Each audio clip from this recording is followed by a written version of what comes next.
వెంకటేశ్వరం. మా ఊర్లో అందరికీ డెంగ్యూ జ్వరాలు వస్తున్నాయి. మా బాబుకి నిన్న మధ్యాహ్నం నుండి వచ్చిన జ్వరానికి ఇవాళ వచ్చి బ్లడ్ టెస్ట్ చేయించేసరికి డెంగ్యూ జ్వరం అనేసి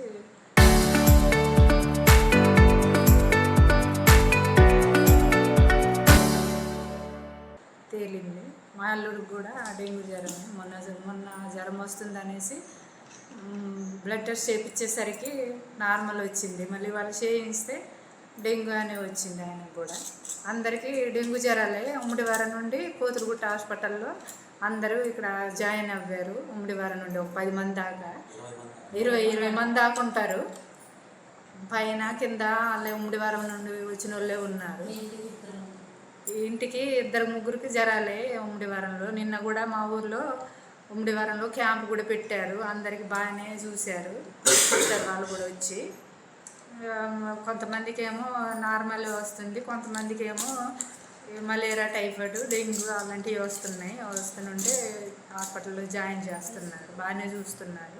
ఇప్పుడు ఊరు మొత్తానికి ఒకసారి ఎందుకు వచ్చిందమ్మా? ఏ నీళ్ళు తాగుతున్నారు మీరు? మేము వాగు నీళ్ళు తాగుతున్నాం కానీ వేడి చేసి తాగుతున్నాం సార్. మేము బొరి నీళ్ళు బయట వాడుకుంటాం. వాగు నీళ్ళు ఇప్పుడు ఈ మధ్య కాలం నుండి కాదు, అప్పటి నుండి వాగు నీళ్ళే. వర్షాకాలం వస్తే వేడి తెస్తారు కానీ వేడి చేసి తాగుతారు సార్.